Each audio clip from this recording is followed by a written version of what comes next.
Ci sono casi che sembrano usciti direttamente da un film horror, storie così disturbanti da far pensare che non possano essere reali, ma quello che accade a Brisbane, in Australia, nel 1989 è accaduto davvero. Un gruppo di giovani donne, una notte di alcol, oscurità e ossessioni, un uomo scelto a caso. È una confessione che avrebbe scioccato l'intera Australia. Avevo bisogno di sangue. La stampa la soprannominò la lesbian vampire killer, la vampira lesbica assassina, un nome che trasformò il caso di Tracy Wilkinson in una leggenda nera australiana. Ma dietro a questi titoli si nasconde una storia molto più inquietante: manipolazione, violenza, trauma, ossessioni e una linea sottilissima tra fantasia e follia. Ciao, io sono Rita e questo è Real Paracrime.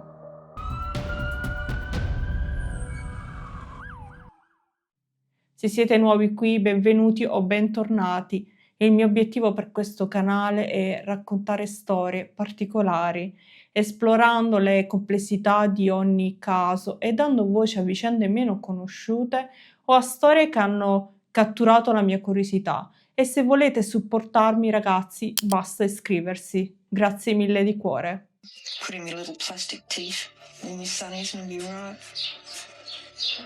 It just seems so absurd.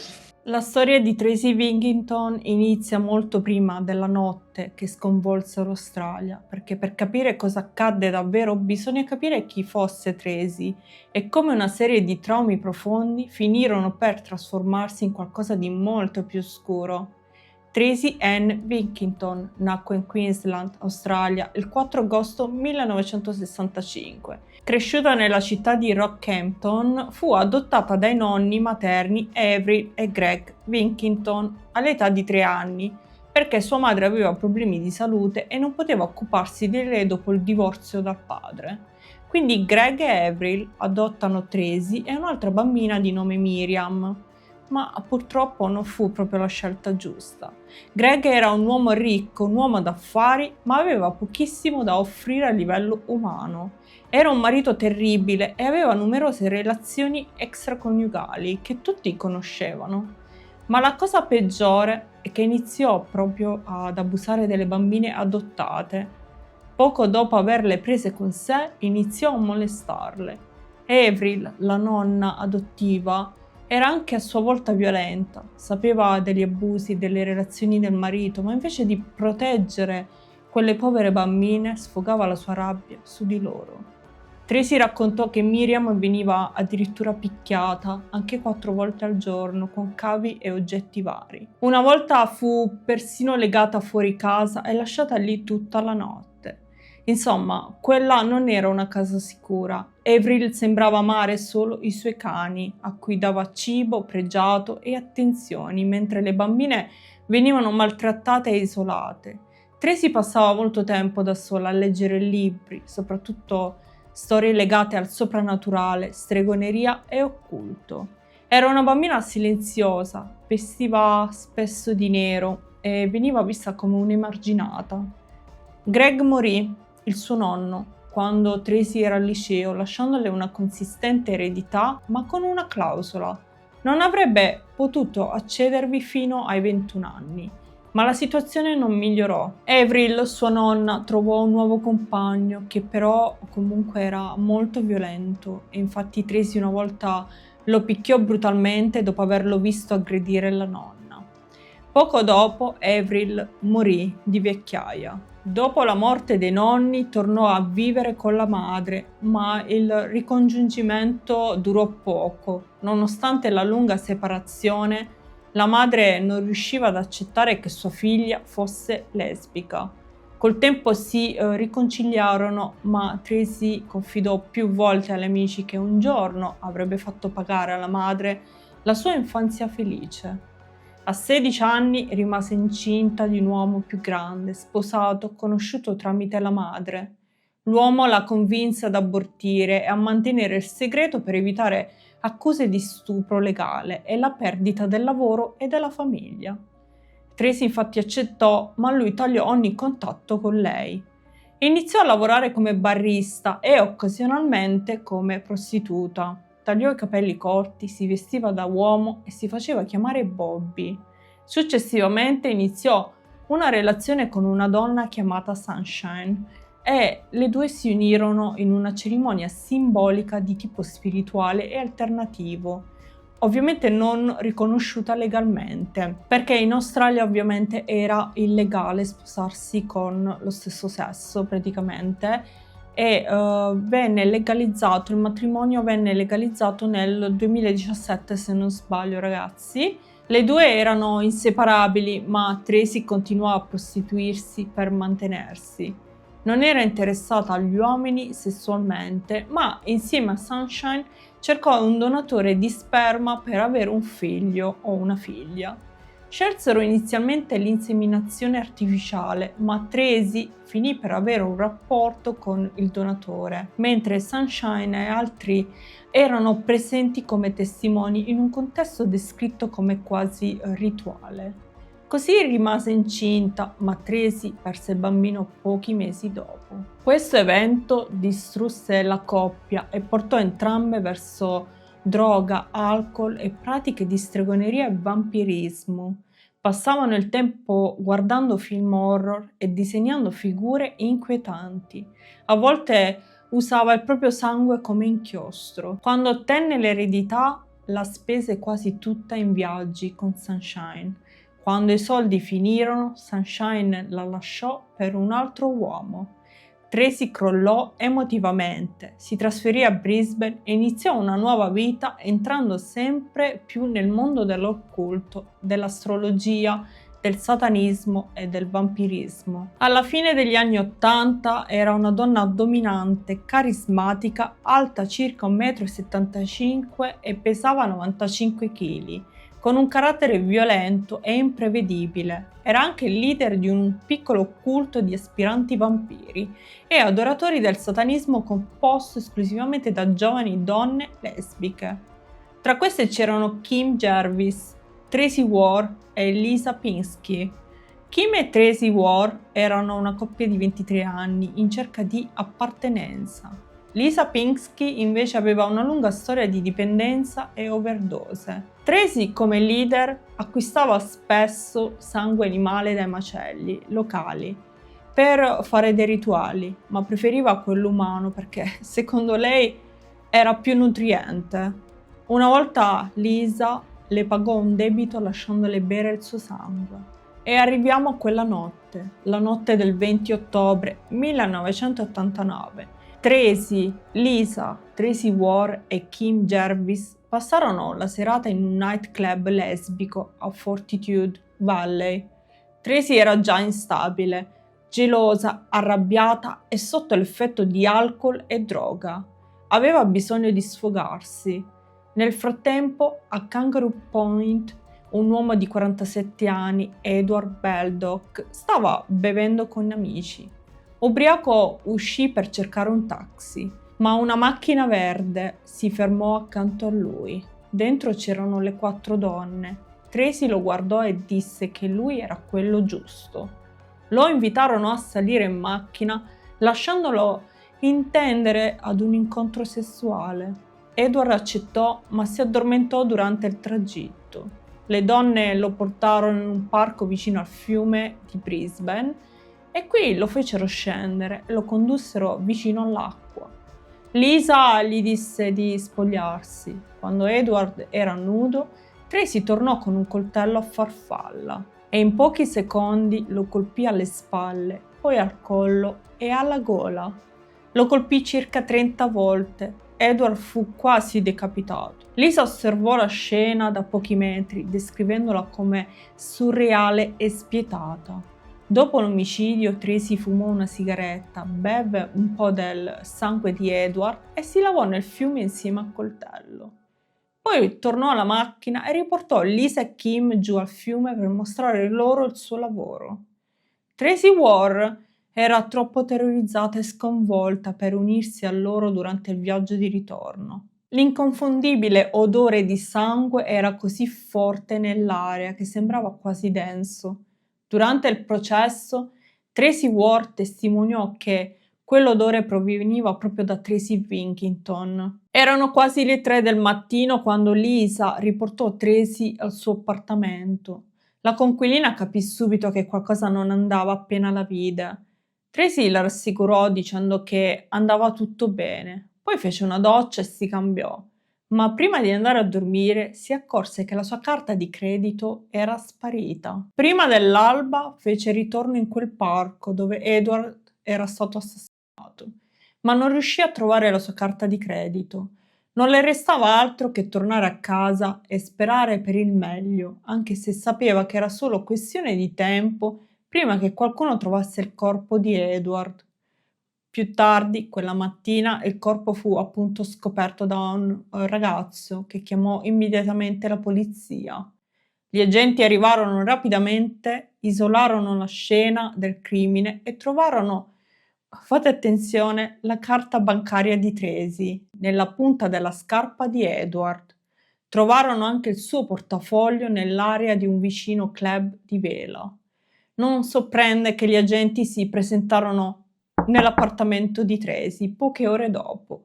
Lei ammise di essere stata al fiume con le sue amiche la notte precedente, tuttavia dichiarò di non sapere nulla dell'omicidio e di non riuscire a capire come la sua carta di credito fosse finita nella scarpa dell'uomo morto. Anche se sembrava un'incredibile coincidenza, Tracy fu sorprendentemente calma e convincente, tanto che inizialmente gli agenti le credettero. All'inizio non riuscivano a credere che una donna potesse aver commesso un omicidio così violento. Era strano, ma successivamente Tracy fu interrogata di nuovo e questa volta dichiarò agli investigatori di aver visto il corpo di Edward quella notte al fiume, ma di essere fuggita, presa dal panico, invece di chiamare il numero di emergenza. Didn't believe her lies at the crime scene. I can't remember exactly, but Kimmy and I were sort of racing all around this area here. The detectives were suspicious when they found a stolen tombstone in her apartment and also a collage of graveyard photos. And after her friends dobbed her in, I knew she was going to kill him, but I couldn't stop her. Why? Because of her craving for blood. She said that it's like, have you ever seen a shark? Frenzy, feeding frenzy. A quel punto gli investigatori erano convinti che Tracy fosse direttamente coinvolta nell'omicidio di Edward e entro la fine di quella giornata tutte le persone presenti quella notte furono arrestate. A few hours later, Wigington confessed. Where did you stab him first? Back to the next year. How hard? Hard enough to drive the knife up to the hill. How long was the blade? He just... What's that, about 4 inches? Prima del processo, Tracy fu valutata da uno psichiatra nominato dal tribunale che le diagnosticò un disturbo dissociativo dell'identità, più comunemente noto come disturbo di personalità multipla. Secondo i medici si trattava di un meccanismo di difesa sviluppato per affrontare i traumi della sua infanzia. Durante le sedute di ipnosi, questo quadro psicologico sembrerebbe emergere in modo più evidente, rivelando diverse personalità, di cui Big Tracy, la parte consapevole e traumatizzata, Little Tracy, la parte infantile, The Observer, la parte distaccata e osservatrice, Bobby, la personalità aggressiva ritenuta responsabile dell'omicidio.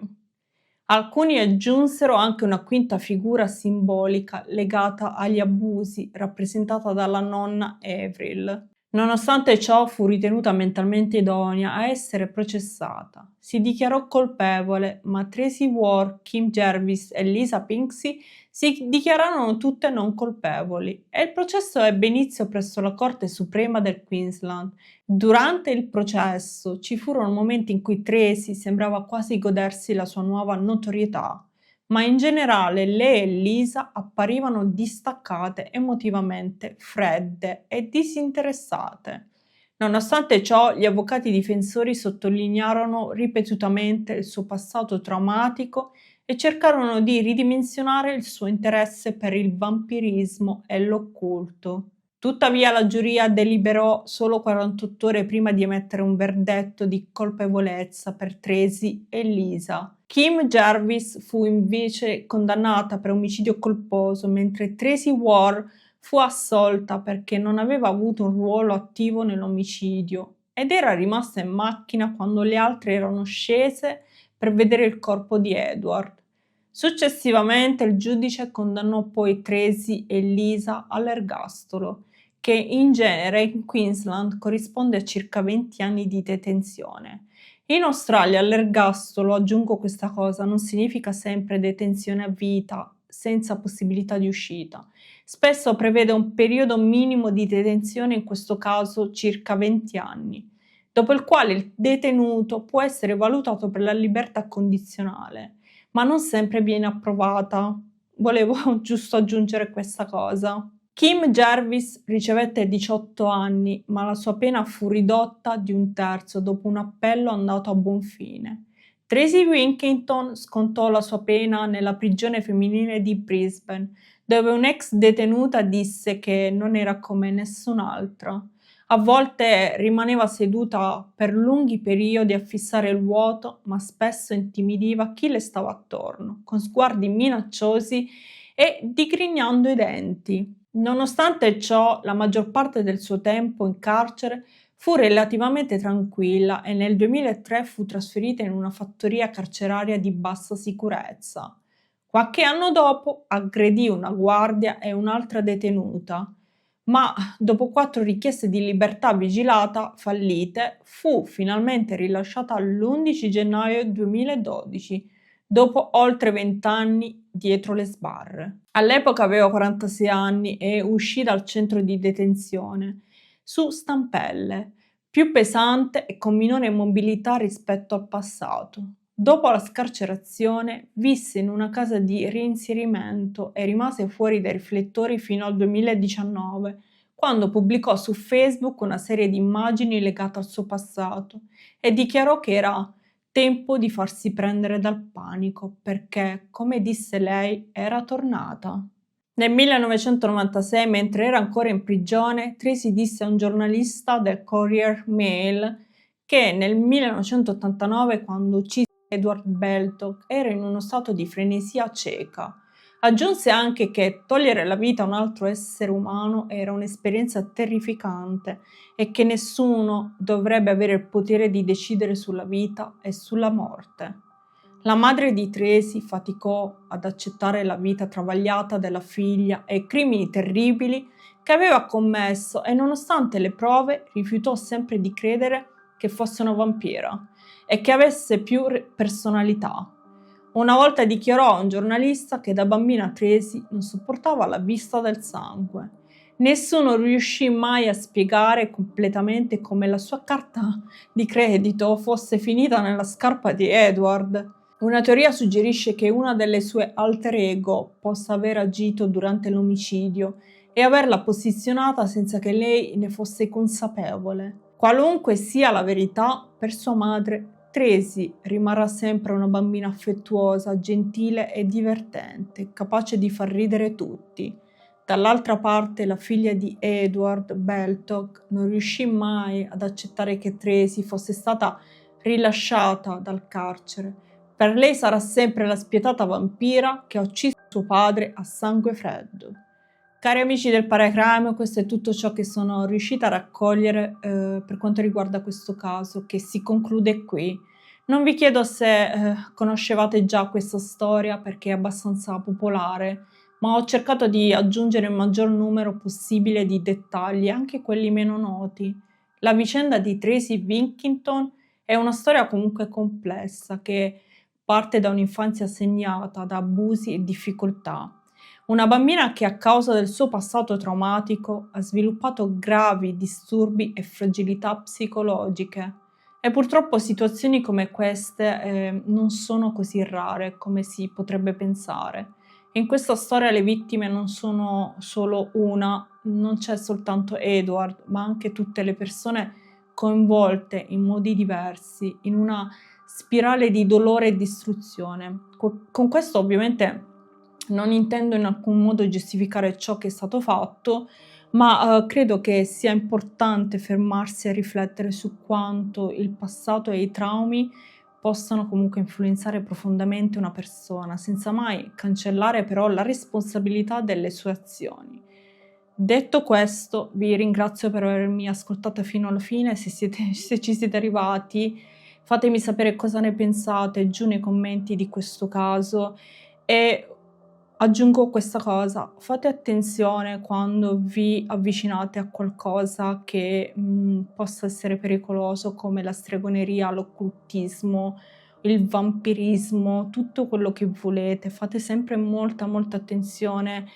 Se non conoscete, se non avete una base, uno studio, se non avete magari approfondito determinate tematiche, non vi avvicinate proprio, soprattutto a determinate congreghe di streghe che magari si fingono di aiutarvi, ma non lo fate assolutamente. Magari vi colgono proprio nel momento in cui siete fragili, siete deboli o state passando delle esperienze comunque un po' buie, un po' dal morale che insomma non sta alle stelle praticamente. Non vi fate avvicinare da questo tipo di tematiche, ecco, se non avete una conoscenza, ecco. Sono comunque determinate cose che non vanno prese alla leggera, o non si gioca, ecco, non si gioca assolutamente. E cos'altro, ragazzi? Ci vediamo al prossimo video. Ciao! Today, Wigington is now living between Brisbane and the Gold Coast at Tamborine under the new name Oberon Fairchild.